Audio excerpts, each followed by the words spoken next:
Why don't you go ahead and share, Rachel? Awesome. I'm going to go ahead and bring that up on the screen. And let's see here. All right. So that should be, I think, full screen for you guys.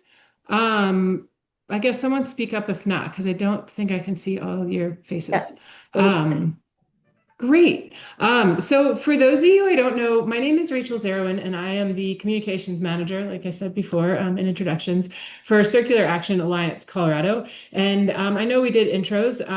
My role is primarily on education outreach, and my colleague Kaylin had to drop, but I'm going to just kick us off, and then Wendy's going to go ahead and jump in and share more with you guys. But I'll start by saying we're not lawyers, so if you need legal advice, talk to your attorney. Also, too, we would love to have Q&A with this group. And through that process, we're not going to talk about hauler pricing or salaries or anything else that could be considered antitrust. And with that, I'm going to hand it off to Wendy to let you all know what we are going to share. Awesome. Thank you so much, Rachel. Again, I'm Wendy Fouth. I'm the Colorado Operations Managers for MRF with Circular Action Alliance.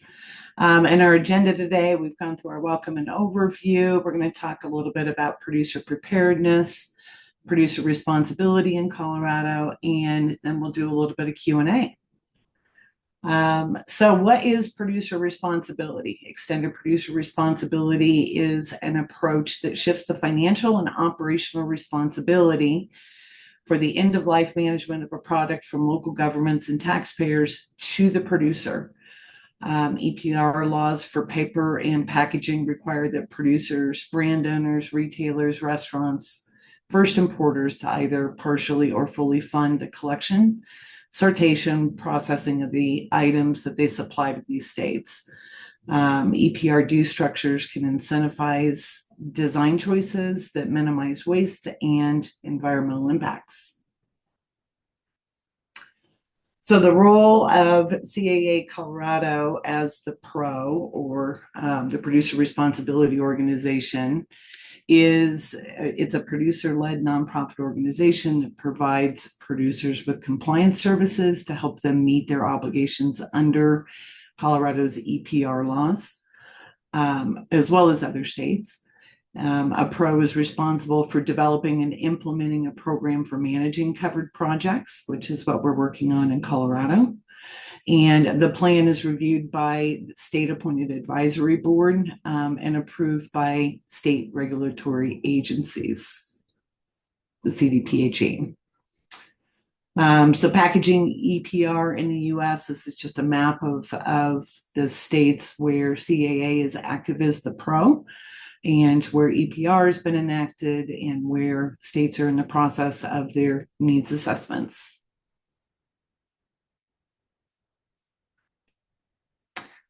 The Producer Responsibility Organization for CAA was as a nonprofit pro dedicated to implementing EPR laws for paper and packaging. CAA was founded by companies from the food, beverage, consumer goods, and retail industries. And CAA has been approved to be the single pro in California, Colorado, Minnesota, Oregon, and Maryland.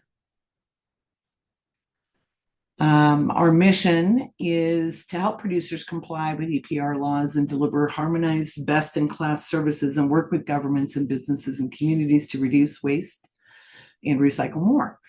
So CAA will meet strategic, specific regulatory requirements, will leverage existing recycling systems and infrastructure, and advance the circularity of covered materials through collaboration with local governments, service providers, and recycling system interest holders.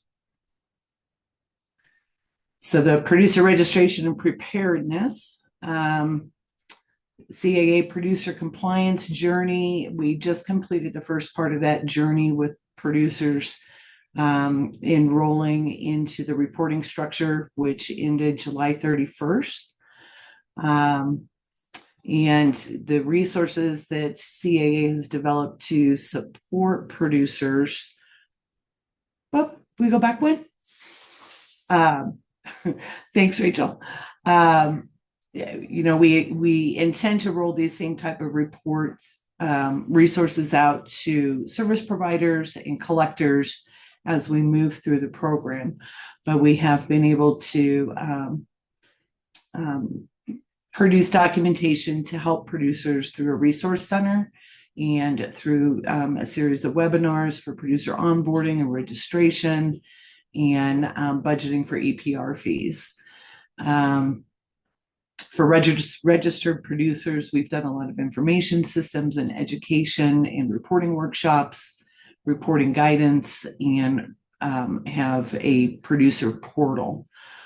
We expect that most of those amenities will be rolled out and available to the other processes along this EPR journey.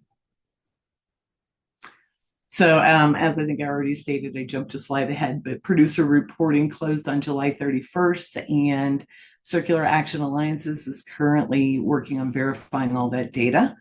And the dues for those will be published by October 31st of this year.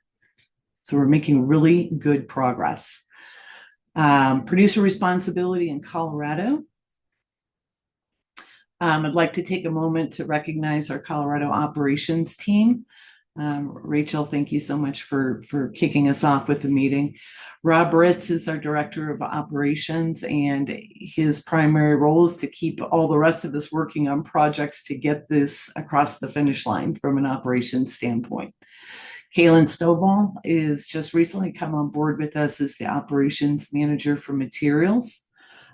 He is working on composting and working with a national team to strategize to come up with ways to move materials from the accepted material list to from the harder to recycle list to the accepted materials list.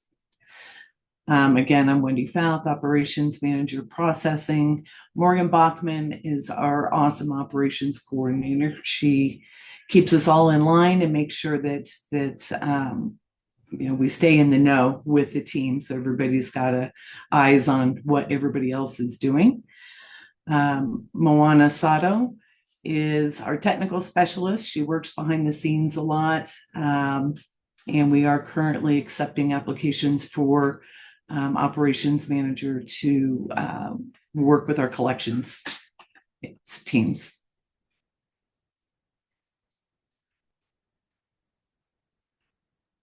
Anything else you want me to contribute there, Rachel, before I turn it back over to you for the second half? No, thanks, Wendy, and really appreciate, I know you guys obviously got to meet Wendy just now and Kaylin earlier. Just excited. Thanks so much, Wendy, for all the work you're doing and to expand the operations team more. And obviously, we have Yuri heading us up as executive director, and then Eric Hybor is our project manager, but it's just really exciting to see the team expand to get ready to implement all this work. So like I said, there are some new faces that I've not seen in other meetings, which is exciting for us. So we'll spend a little bit of time on this slide, which is how EPR works in Colorado. So we're going to go ahead and start with the stuff in gray, the producers, as Wendy mentioned, producers pay dues to fully fund the recycling services and infrastructure in Colorado. And that's important, right? No other state have that fully funded model. So it's pretty exciting for Colorado. And then as we think about covered entities, so covered entities as outlined in the act is residents, number one. So residents could be someone living in a single family home, in a massive multifamily building, or anywhere in between. There are some non-residential covered entities. Now, CAA is required to start expanding services to those non-residential covered entities starting in 2028. So we're focused right now on getting residents their services. Of course, once that program plan is approved. But do know that those non-residential covered entities include schools, it includes government buildings, public places, hospitality, as well as small business. And then everything you see here in yellow, those are all the elements that receive or could receive system funding through producer responsibility. Education outreach, super important to help people understand what's recyclable or not. collection and post collection. So the function of getting the items picked up at your house and moving those on to a sorting facility. Compost facilities. So curbside composting is not covered under the act. So that's not covered. But what is covered is that composters who currently accept covered compostable materials, who maybe want some help with contamination, that could receive funding under EPR. Compost facilities who do not currently accept compostable covered materials but want to start, they could receive funding under producer responsibility. And then finally, we have end markets. So that's responsible end markets, and really that's ensuring that what we put in the recycle bin actually goes on to its next best life as a new cardboard box or a water bottle or fleece or what have you. So that's how EPR works in Colorado. And let's see if I can advance the slides. There we go. Okay, so this is so exciting, and it's awesome. So the Producer Responsibility Advisory Board on August 13th voted to approve the amended plan submitted by Circular Action Alliance on June 30th. So we are moving forward in the process, which is awesome to see. What we do not see on this slide is that back in 23, Circular Action Alliance conducted a needs assessment, which involved reaching out to many communities, businesses, interest holders across the state to understand what recycling looks like, get a snapshot of the current picture. We also did a robust consultation process in fall of 2024 to really understand, like, hey, we're thinking about doing things this way. What do you think? And that really is the input that helped us get to that plan proposal submission earlier this year. The advisory board looked at it and said, you need to make these changes to comply with the law. We made those changes, a couple other ones for clarity based on other interest holder feedback. And then after their second review, the advisory board forwarded on to Colorado Department of Public Health and Environment and said, we suggest you approve this plan. It meets the law. So the plan, CDPHE currently has public comment open. I can't remember the date off the top of my head. I want to say it's somewhere around like September 12th or 14th. The 14th might be like a Sunday. So ultimately that public comment is open for 30 days. It's on their website. Anybody who works in government knows that oftentimes you hear from people when they're upset about things. So if you are excited about producer responsibility or excited to have this move forward toward implementation, we encourage you to share your feedback with CDPHE in the public comment period. And along with any other feedback you had. And I just noticed the chat. Thanks, Allie. Yes, we will share the slides. And then what we are hoping for is potential plan approval by CDPHE in mid-December. And then once that occurs, we have 6 months to begin implementation. So the way that implementation begins, it's going to begin with all the buckets that you see on the screen, right? Reimbursing for existing curbside service, boosting participation, maybe where there's capacity, but maybe not everyone has access. Those things you can see on the street pretty quickly. The things that we will be working on in 2026 that will take time to see more visibility around, that's building capacity in underserved areas and enhancing systems and recycling more items, like what Wendy said Kaylin is absolutely working on. Thank you, Lauren. September 14th. I appreciate you posting the note on public comment. And then as outlined in the scenario that the Joint Budget Committee approved, by 2030, recycling should be just as easy as trash pickup, no matter where you live. We are going to talk now a little bit about reimbursements. This slide is an excerpt from the act. So what it means for us is that service providers who provide recycling services to covered entities, so starting with residents, can be reimbursed for 100% of the net cost of providing those services. So some of those reimbursable services are recycling collection, again, the function of picking it up at people's houses, drop-off recycling, education and outreach. Wendy is absolutely working on reimbursements for materials recovery facilities as well as transfer facilities. And the way you see draft for consultation at the bottom of your screen. So this is what's in the program plan. And Chapter 6, that's really where you're going to see the detail around this request for reimbursement process. And the idea is that late this year, so in the fourth quarter of 2025, we will open up a request for reimbursement. So you can think of it as a like 10 or so minute form that folks will fill out, and that's their function to raise their hand and say, I want to participate in producer responsibility. So whether you have services that are reimbursable right now, whether you're looking to expand services, that request for reimbursement is everyone on this call's opportunity to say, I want to participate. We'll talk about timing here in a second. The second part of that is then qualification. That's where we then go through those RFRs or requests for reimbursement, and we start to understand, okay, what are the details behind that, and start to work through how much tonnage are you recycling, how many households are you reaching, and other details. After that is when we will get into that service agreement, which you can think of as a contract with CAA. So the way that we've envisioned this working is that there will be a master service agreement under which we will have statements of work for each of those reimbursable services. So one community may only have a statement of work for education outreach, whereas other communities may have multiple statements of work. Same for a private business. Maybe they have one statement of work for collection, maybe they have multiple for materials recovery facilities, collection, drop-off, etc.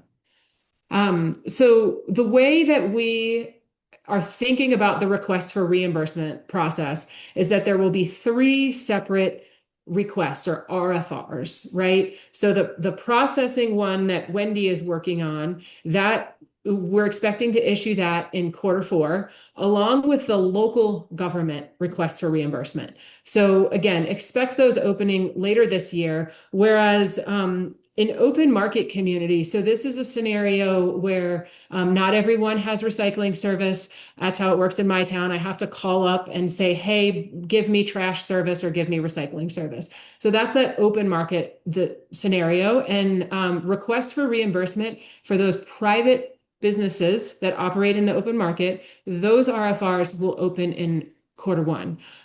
So knowing that we are anticipating this plan approval in December, we would love to start getting reimbursements out on the street in the second half of next year. So you can kind of see a little bit later with the open market, but again, hoping to see reimbursements on the street next year.